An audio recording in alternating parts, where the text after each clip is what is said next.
नमस्कार साथियों, दिव्यम क्लासेस सीकर में पुनः आपका स्वागत है। वृत्त की स्पर्श रेखाओं पर आधारित प्रमेय के एक पार्ट को हम पिछले वीडियो में देख चुके हैं।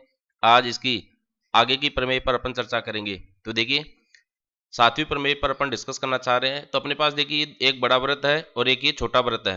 एक बड़ा वृत्त है, एक छोटा वृत्त है। इन दोनों आकृतियों को देखने पर अपने को ज्ञात होता है कि बड़े वृत्त के अंदर जो छोटा वृत्त है वह इसको किसी एक बिंदु पर स्पर्श कर रहा है, यानी कि यह अंतः स्पर्श कर रहा है।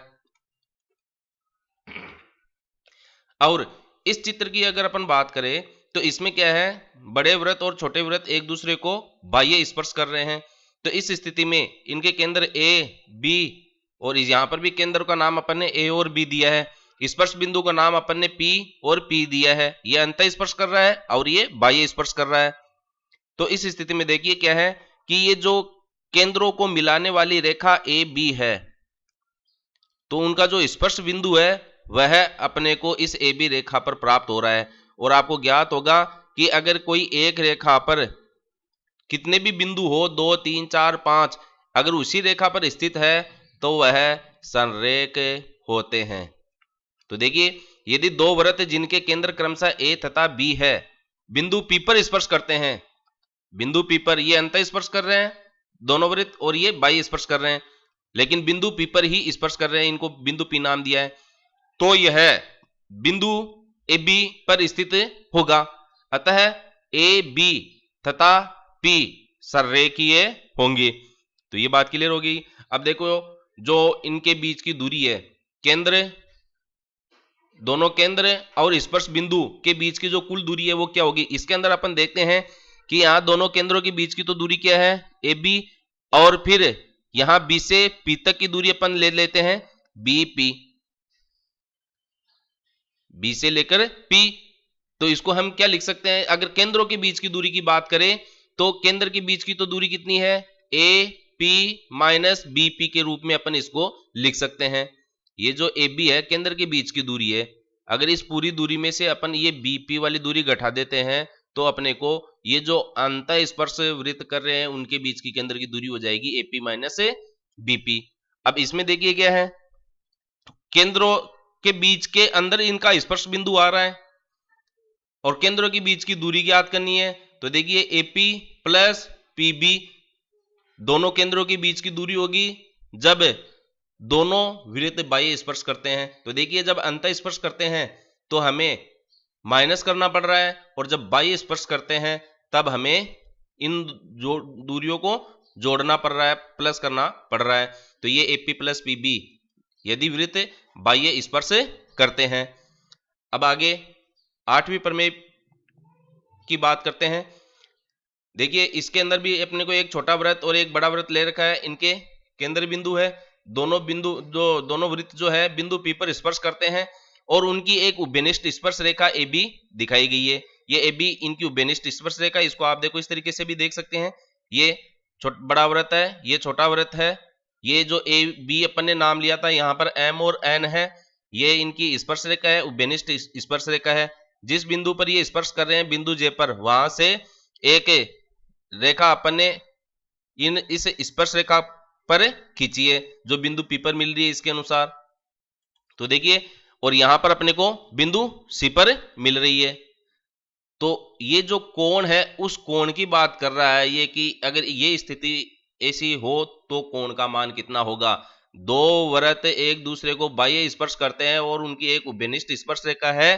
तो स्पर्श बिंदु को यदि इनके स्पर्श बिंदु से मिलाते हैं तो स्पर्श बिंदु पर जो कोण बन रहा है, वृत्त के स्पर्श बिंदु पर जो कोण बन रहा है उस कोण का मान सदैव समकोण होता है। यह बात ये कहना चाह रहा है। देखिए, यदि दो वृत्त एक दूसरे को पी बिंदु पर बाह्य स्पर्श करे और ए बी वृत्तों की उभयनिष्ठ स्पर्श रेखा हो, ये ए बी, तो कोण एपीबी का मान जो है वह समकोण होगा। कैसा भी आप वृत्त ले लीजिए, छोटा बड़ा, किसी भी स्थिति के अंदर अगर उनकी एक उभयनिष्ठ स्पर्श रेखा है और स्पर्श बिंदु से अगर उन दोनों स्पर्श बिंदुओं को अपन मिलाते हैं, स्पर्श रेखा के स्पर्श बिंदुओं को वृत्त के स्पर्श बिंदु से मिलाते हैं, तो वृत्त के स्पर्श बिंदु पर जो कोण बन रहा है वह सदैव समकोण होता है। अच्छी तरीके से याद रखिएगा। आगे देखते हैं, यदि वृत्त एक दूसरे को प्रतिच्छेदित करे, ये देखिए दो वृत्त है, ये और ये एक दूसरे को प्रतिच्छेदित कर रहे हैं, तो ए बी उनकी उभयनिष्ठ जीवा है, ये डॉटेड लाइन में इनकी उभयनिष्ठ जीवा को दिखाया गया है। तो उनके केंद्र के बीच की दूरी अपने को पता करना है। तो केंद्र क्या है, P और Q, दो वृत्त है, वृत्त 1 और वृत्त 2, इनका केंद्र P और Q है, तो इसके बीच की दूरी अपने को पता करना है। कब, जब दोनों वृत्त एक दूसरे को प्रतिच्छेदित करते हैं। तो ये प्रतिच्छेदित कर रहे हैं, ये जो ग्रीन लाइन यहां पर दिखाई गई है, ये इसकी त्रिज्या को डिनोट कर रही है। तो AP और AQ, AP और AQ यहां पर क्या है, दोनों वृत्तों की त्रिज्या है, ये पहले वृत्त की त्रिज्या है और ये दूसरे वृत्त की त्रिज्या है। इन दोनों की उभयनिष्ठ जीवा है AB, AB क्या है यहां पर, उभयनिष्ठ जीवा है। इन P और Q केंद्रों को अगर अपन मिलाते हैं तो जीवा और केंद्रों के बीच के जो रेखाखंड है वो बिंदु C पर प्रतिच्छेद हो रहे हैं, ये बिंदु C यहां पर दिया गया है। तो देखिए ये क्या है, PQ दूरी का मान पूछना चाहता है, तो PQ का मान जो है PC प्लस CQ के बराबर होता है, PC प्लस CQ के बराबर होता है। अब अपन ने पहले पढ़ा था, यदि कोई भी एक वृत्त होता है, उसकी जीवा होती है, उस जीवा को अगर अपन केंद्र बिंदु से मिलाते हैं दो बराबर भागों में, तो वहां पर एक समकोण का निर्माण होता है। तो ये स्थिति यहां पर होती है, ये देखिए इसकी जीवा है, इस जीवा को वृत्त के केंद्र से अपन मिला रहे हैं, तो इसके ये जो ऊपर की और नीचे की जो दूरी है वो बराबर है, यहाँ समकोण का निर्माण होता है। तो समकोण त्रिभुज की अवधारणा से अपन क्या कर सकते हैं, यहाँ पर जो है इसे PC और CQ का मान पता लगा सकते हैं। PC प्लस CQ जो है आपका PQ के बराबर है। तो हमें क्या ज्ञात करना है, आधार का मान ज्ञात करना है। तो आधार क्या हो जाएगा, कर्ण स्क्वायर जो होता है आधार स्क्वायर प्लस लंब स्क्वायर के बराबर होता है, तो आधार का मान जो है कर्ण स्क्वायर माइनस लंब स्क्वायर का वर्गमूल के बराबर हो जाएगा। तो कर्ण यहाँ पर पहले वृत्त की त्रिज्या R1 स्क्वायर है, तो ये R1 स्क्वायर, और ये लंब इसका कितना हो जाएगा, AB का आधा, क्योंकि हम इतना ही ले रहे हैं, तो ये AB का आधा, तो AB का आधा ले लिया और इसका वर्ग कर दिया और वर्गमूल कर दिया, तो ये तो हो गया आपका PC। अब इसी तरीके से CQ आ जाएगा, तो ये R2 के वर्ग में से AB का आधा का वर्ग घटा देंगे, तो R2 स्क्वायर के वर्ग में से AB का आधा का वर्ग घटा देते हैं, और ये इसका वर्गमूल होता ही है। ये पाइथागोरस प्रमेय अपन यहाँ पर काम में लेते हैं और दोनों को जोड़ देते हैं, इसका जो भी मान आएगा वह आपका PQ के मान के बराबर प्राप्त होगा। देखिएगा अब इसके अंदर अलग अलग स्थिति बन रही है। तो इसकी पहली स्थिति क्या है, यदि AQ ये यहां की बात कर रहा है, ये AQ इधर से आपके ये सर्किल की लाइन थी, यदि AQ वृत्त 1 की स्पर्श रेखा है, AQ वृत्त 1 की इसकी स्पर्श रेखा है ये वाली, ठीक है, और PA ये PA इस वृत्त 2 की स्पर्श रेखा है, साथ में ये जो जितनी लंबाई इस हरी लाइन के रूप में दिखाई गई है ये इसकी त्रिज्या भी है, और ये इसकी स्पर्श रेखा के रूप में भी अब बात कर रहा है। तो त्रिभुज PAQ, तो ये PAQ ये इस त्रिभुज की बात कर रहा है, PAQ एक समकोण त्रिभुज है, और AC लंब PQ है, AC लंब PQ है, जो AC है ये इस PQ पर लंब है, जो बात अपन पहले से ही बता चुके हैं कि जीवा को अगर अपन केंद्र से मिलाते हैं, सीधा लंबवत रेखा के द्वारा लंब डालते हैं या जीवा के मध्य बिंदु को केंद्र से मिलाते हैं, तो ये दोनों भाग बराबर होते हैं और यहाँ समकोण का मान प्राप्त होता है। तब AC का जो मान है, इस AC की बात कर रहा है ये, तो वो PA गुणा AQ, PA गुणा AQ दोनों त्रिज्याओं का गुणा, और इन दोनों केंद्रों के बीच की जो दूरी है उसका अपन इसमें भाग लगा देते हैं। PA गुणा AQ के अंदर अपन दोनों केंद्रों के बीच की दूरी का भाग लगा देते हैं। तो PA क्या है, त्रिज्या के बराबर है, तो R1 गुणा R2 बटा PQ अपन ने यहाँ पर ज्ञात किया था। तो इस AC का मान भी अपने को प्राप्त हो सकता है, कब, जब ये स्पर्श रेखा के रूप में भी हो, इस त्रिज्या को स्पर्श रेखा के रूप में भी दर्शाया गया हो। अब स्थिति 2 है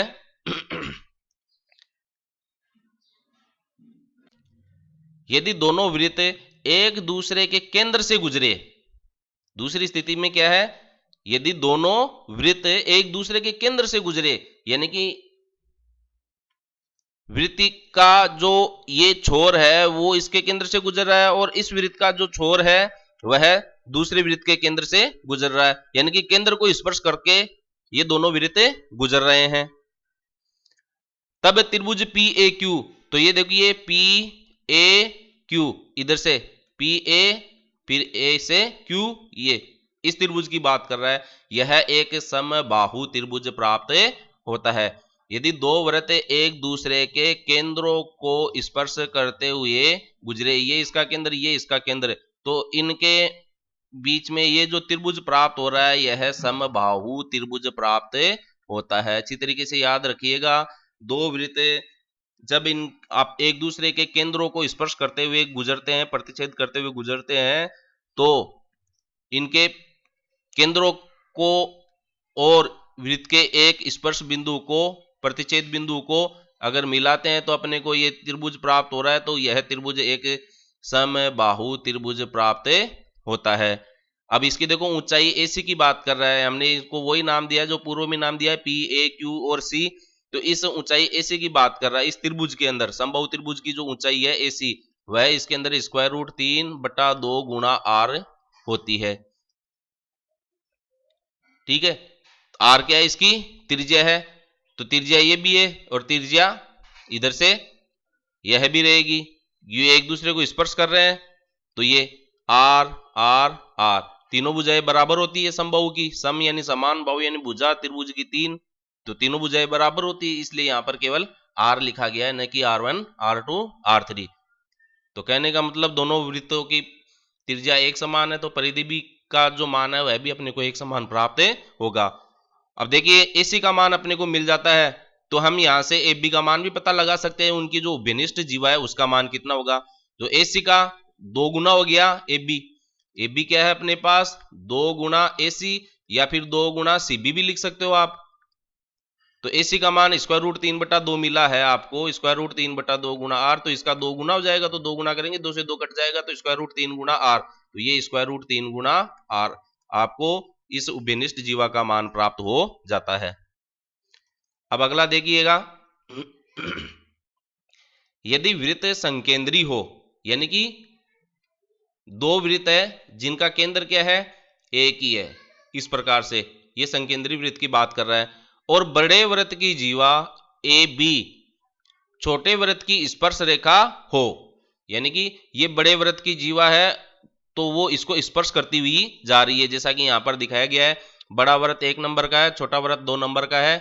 बड़े वृत्त की जीवा AB नीली लाइन के द्वारा दिखाई गई है, ये छोटे वृत्त जो हरी लाइन के द्वारा दिखाया गया है इसको स्पर्श करता हुआ जा रहा है। तो यानी कि बड़े वृत्त की तो AB तो क्या है, बड़े वृत्त की तो जीवा है, बड़े वृत्त की जीवा, और छोटे वृत्त की स्पर्श रेखा हो गई, छोटे वृत्त की स्पर्श रेखा हो गई है। तो AB की लंबाई, तो देखो ये AB इस जीवा की लंबाई की बात कर रहा है, ये होगी आपकी 2 गुना AC, यानी कि यहां से यहां का जो AB है उसको देखो हम क्या लिख सकते हैं 2AC, या अपन 2CB भी लिख सकते हैं, क्योंकि देखिए इसके जो वृत्त के जो केंद्र से जीवा को अगर अपन लंब डालते हैं तो यहां समकोण प्राप्त होता है। इस स्थिति में जीवा बराबर बराबर 2 भागों में डिवाइड हो जाती है, या जीवा के मध्य बिंदु को अगर वृत्त के केंद्र से मिलाते हैं तो मध्य बिंदु को मिला रहे थे 2 बराबर भाग में और यहां समकोण प्राप्त होता है। तो ये AC बराबर CB प्राप्त होता है, यहां पर AC बराबर CB, 2 खंडों में बट गई जीवा, इसलिए AB का मान 2AC और 2CB के बराबर है। तो अपने को इसका जो मान है वो देखो क्या प्राप्त होगा, जो बड़े वृत्त की त्रिज्या है वो R1 है, छोटे वृत्त की त्रिज्या R2 है, ये एक समकोण त्रिभुज हो गया है। तो पाइथागोरस प्रमेय अपन यहाँ पर काम में ले सकते हैं, आधार का जो मान है वो वर्गमूल आधार स्क्वायर भी लिख सकते हैं अपन, तो अपन डायरेक्ट इसको स्टेज को लिख रहा हूं मैं, तो R1 square minus R2 square.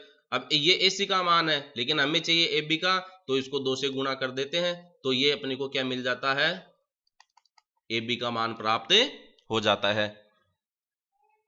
तो देखिए आगे 11 नंबर की प्रमेय क्या कहती है, यदि वृत्त एक दूसरे से कुछ दूरी पर हो, तब हमें क्या स्थिति प्राप्त हो रही है। देखिए ये 1 नंबर का वृत्त है, ये 2 नंबर का वृत्त है, दोनों के बीच में कुछ दूरी है, इसका केंद्र P है और इसका केंद्र कितना है, Q है। अब यहां पर ये जो दो डॉटेड लाइन दिखाई गई है, 1 2 और ये इधर से 3 और 4, ये इनकी उभयनिष्ठ स्पर्श रेखाएं हैं, ये इनकी उभयनिष्ठ स्पर्श रेखाएं हैं। तो दो प्रकार की स्पर्श रेखा है, एक तो देखो ये आडी लाइन होती है, ये खड़ी लाइन होती है। तो आडी लाइन के आधार पर इसको अपन अनुप्रस्थ बोलते हैं और खड़ी को अपन अनुदैर्ध्य कहते हैं। तो अनुप्रस्थ स्पर्श रेखा ए बी और सी डी, तो ए बी इस पॉइंट जहां ये वृत्त को स्पर्श कर रही है उस पॉइंट को अपन ने ए और बी नाम दिया है और इधर इसको सी और डी नाम दिया है।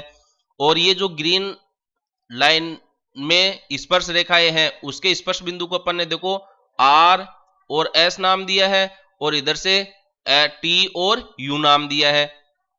इसको अलग अलग कलर से भी दिखा रखा है ताकि आपको देखने से कंफ्यूजन नहीं हो। तो अपने को ए बी और सी डी यानी कि ये ए से बी, ये ए बी और सी डी यानी कि ये अनुप्रस्थ, आडी लाइन का मतलब अनुप्रस्थ स्पर्श रेखा है, इसका मान कितना होगा।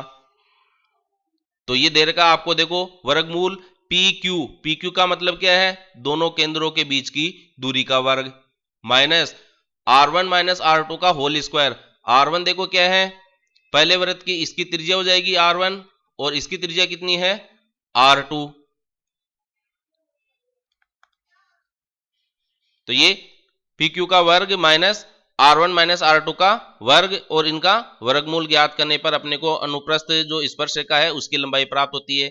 अब इसी तरीके से ये देखो जो ये इस तरीके से आडी लाइन ये होती है, इस तरीके से झुकी हुई, उसको अपन तिर्यक भी कह सकते हैं।